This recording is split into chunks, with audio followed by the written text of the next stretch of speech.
Family Bible and the Jerusalem Bible and the Amplified Bible and the Moffat Bible and the Weymouth Bible and the Good Speed Bible and the Old American Standard and the New American Standard and the so-called Living Bible and the so-called New English Bible.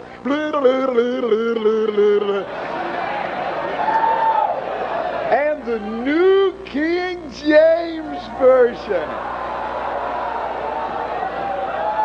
And the New International Version. Anymore, when I hear the word new, unless it's New Testament, I get sick to my stomach. Now let me ask you, you're all very intelligent. Especially that section right over there. Did Jesus Christ know the hour was going to come upon us with 111 different garden tools? Did he? What did he tell you to buy? A sword! He never told you to buy a coulter. He never told you to buy a garden hoe. He never told you to buy a pitchfork. He never told you to buy a dual-blunted axe. He said, buy a sword! I did! I did! You can't fight with a garden tool. There's a war on. I bought a sword. I've been in the fight. I'm still in the fight. I'm going to stay in the fight. I'm going to tell you something. I will fight over the King James Bible. I will fight for the King James Bible. And I will fight with the King James Bible. I will fight over my sword. I will fight for my sword. And I'll fight with my sword. And that's a good 3-point outline, Brother House, so I'm just going to preach. Get that down. I said, first of all, I will fight over the King James Bible. Now, Saul was naive. I'm not. I know what's going on.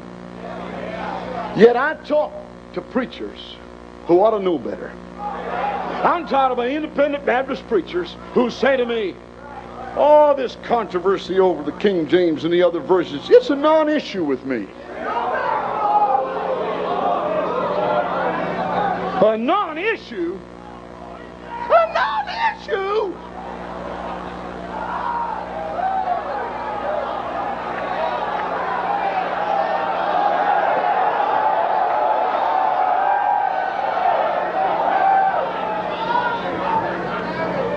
That's the sissy britches way of saying I don't want to fight.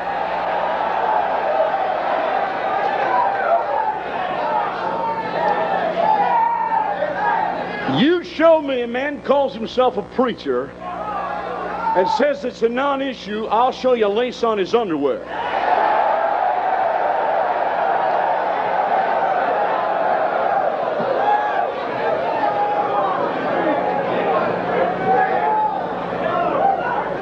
Now, Brother Lacy, let's not stir the waters here. Let's not upset someone.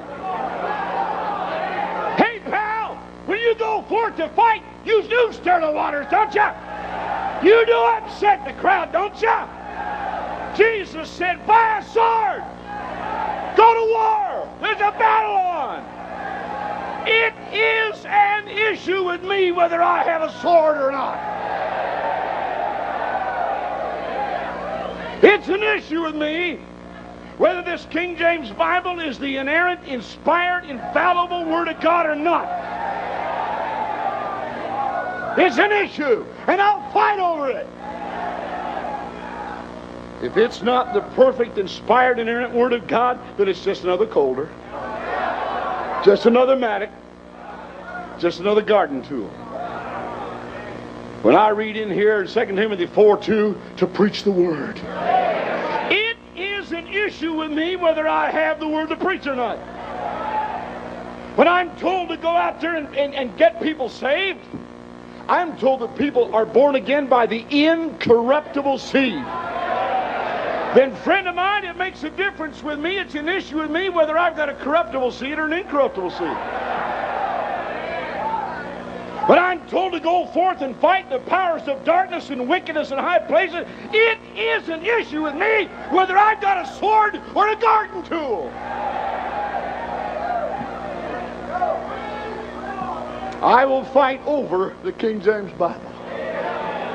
Secondly, I will fight for the King James Bible.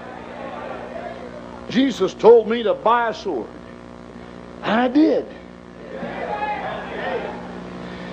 You try to take my sword from me, you're going to have a knockdown, drag-out, bloody-nosed, skull-cracking, knuckle-busting fight on your hands. You remember about 30, 35 years ago when the liberal politicians started getting a hold of this country like they got it? Gun control, they said. Gun control. I love what the National Rifle Association came out, that big bumper sticker that said, "You'll take my gun from me when you pry it from my cold, dead fingers." I feel that way too.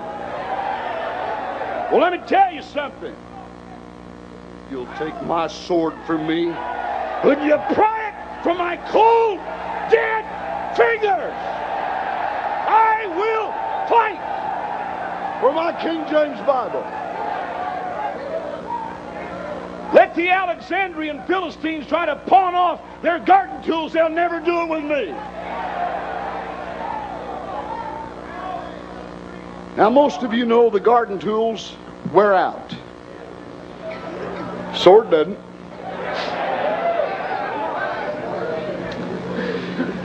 Today, in the average Christian bookstore,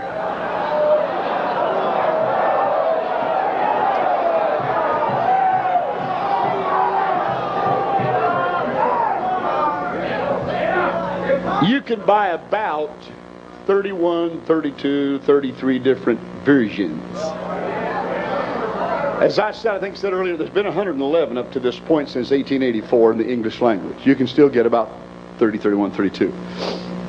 What does that tell you about the other ones? This one's almost 400 years old. But see, this is the sword of the Spirit. And the Spirit keeps breathing on it. He keeps it alive, you see. The others are just garden tools. So they're not even printing the Revised Thinking Version anymore. The New American Satanic Version, they're not printing that anymore. It's fizzling out. Now, the long list of those others that I just ran through, either you can't get them anymore or you just got a few of them that are left over from what was printed 15 years ago. We're down today to basically two garden tools that are really being pawned off to people that ought to know better. The New King James and the New International. I want to demonstrate for the next few minutes. Brother, how's all this shouting? Is that going on my time? I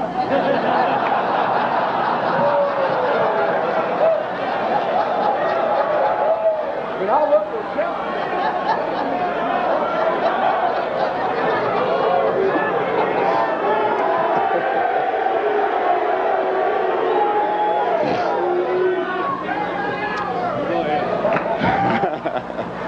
I'll try not to.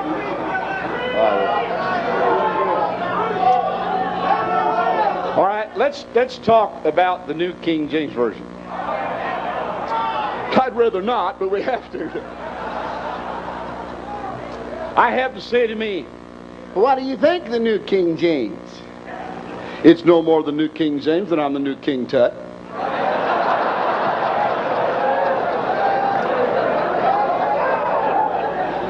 It's an Alexandrian Philistine garden tool.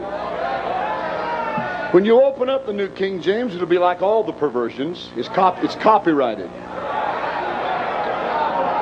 That's not copyrighted. Now, what's the difference? When you copyright a book, you are saying, those are my words, and if you print it, I'll sue your socks off. So when when the Thomas Nelson Company put out the New King James and copyrighted it, they said, those are our words. This is not copyrighted. Now, some of you are thumbing through your King James Bible to see if yours is. Now, let me tell you something. Some of you will find a copyright, but what they've copyrighted, you got one of those with notes in it, or even a chain reference. They can copyright that. They cannot copyright the text. Those are God's words. And if I had the money most of you Baptist preachers have, I could buy me a big fancy printing press, and I could print this one and print this one and print this one, and nobody could sue me. I'll guarantee you God won't sue me. He loves those that publish His Word. But you try publishing the text of the New King James, and Thomas Nelson will take you to court and sue you. Well, those are his words. They're words. That's why. You can't copyright God's words. They were here before you were anyway, see? Now, let me just, I can't take a lot of time on this, but let me give you just a taste of a little bit. Show you how it's a garden tool and not a sword, all right? Now, take